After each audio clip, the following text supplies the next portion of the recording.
বিসমিল্লাহ।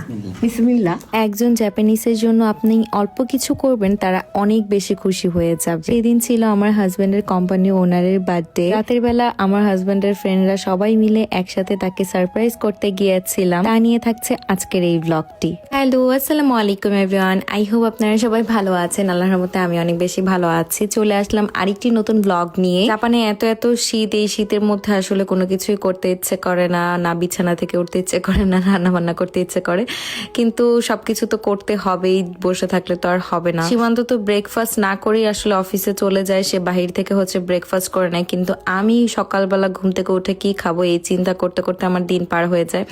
তারপরে আমি একটু সুপি নুডলস বানিয়ে নিয়েছি। সারাদিন শুয়ে শুয়ে আসলে বিছানার মধ্যেই পার করেছি। সীমান্ত অফিস থেকে এসেছে, তার সাথে আমি একটু দাইসু গিয়েছিলাম।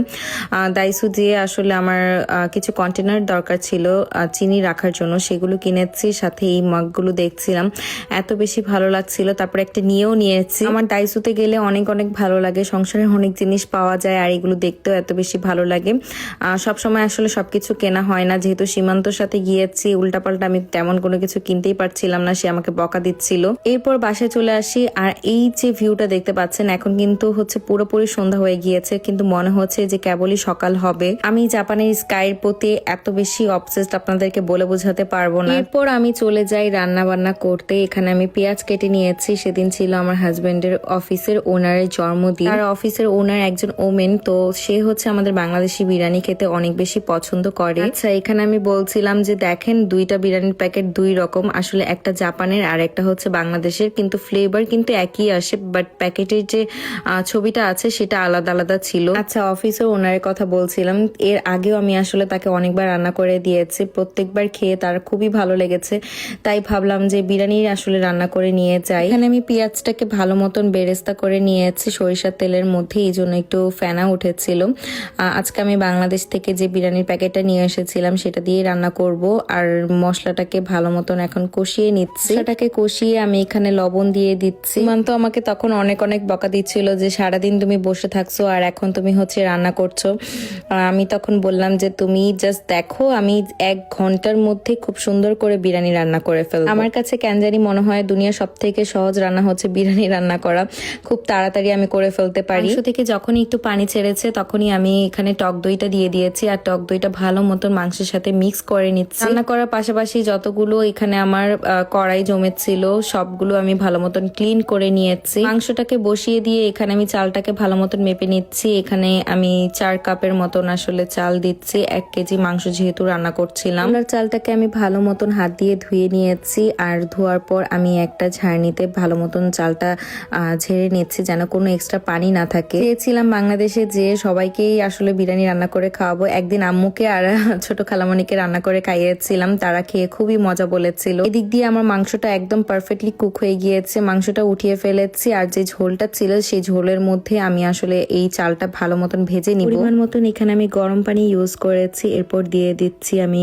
1 কাপের মতন দুধ। আস্তে আস্তে দেখলাম যে হাফ সেদ্ধ হয়ে এসেছে পোলা চালটা, এর মধ্যে আমি মাংসগুলো দিয়ে দিচ্ছি। লাস্টে দিলে হয় কি মিক্স করতে একটু কষ্ট হয়ে যায়। মাংসগুলো দেওয়ার পর এখানে আমি এখন ভালো মতন মিক্স করে নিচ্ছি। মিক্স করার পর এটাকে আমি আর ধরবো না, একদম দমে রেখে দিব। চুলার আঁচটা একদম লো ফ্লেমে করে দিয়েছিলাম। 15 মিনিটের মতন আমি দমে রেখেছি, আর এই তো একদম পারফেক্টলি আমার বিরিয়ানি কুকড হয়ে গিয়েছে। এরপর আমি উপর দিয়ে একটু ঘি দিয়ে দিয়েছি। ঘি দেওয়ার পর আমি উপর দিয়ে একটু পেঁয়াজ বেরেস্তা দিয়েছিলাম। রান্নাটা শেষ করার পর তার জন্য যে গিফটটা এনেছিলাম সেটা রেডি করছিলাম।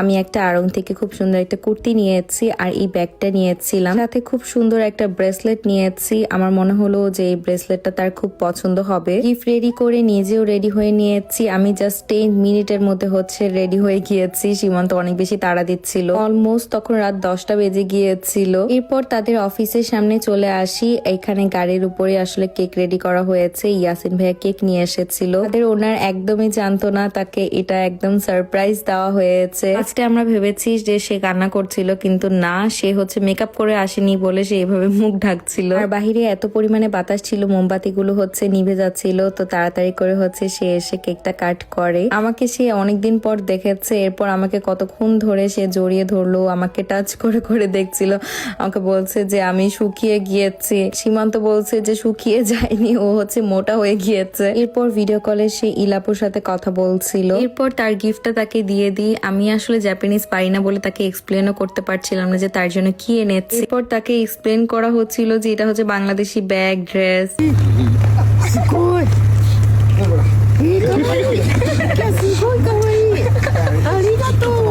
এরপর জয় ভাই তাকে একটা ড্রিঙ্কস গিফট করেছে। জাপানিজরা তো আসলে ড্রিঙ্কস করেই থাকে। আমার রান্না করা সেই বিরিয়ানিটা তাকে দিচ্ছিলাম, সে অনেক বেশি খুশি হয়েছে বিরিয়ানি দেখে। আমরা যেই সময় আসলে অফিসে গিয়েছিলাম সেই সময় আসলে অফিস একদম অফ হয়ে গিয়েছিল। এরপর অফিস ওপেন করেছে, আমরা সবাই মিলে অফিসের ভিতরে ঢুকেছি। আর সে গিয়েছিল পার্লারে, আর পার্লারে যে আজকে খুব সুন্দর করে সে নেল এক্সটেনশন করেছে সেটাও আমাকে দেখাচ্ছিল। ইলাপু জাপানে নেই কিন্তু তাকে খুব সুন্দর একটা গিফট করেছে এই ফ্রেমটা। এখানে তার নাম আর তার হচ্ছে বার্থডে যে ডেটটা আছে সেটা খুব সুন্দর লেখা ছিল। সে খুব খুশি হয়েছে এই জিনিসটা পেয়ে। বলছিল এই যে দেখো আমার স্কার্ফের সাথে একদম ম্যাচিং হয়ে গিয়েছে।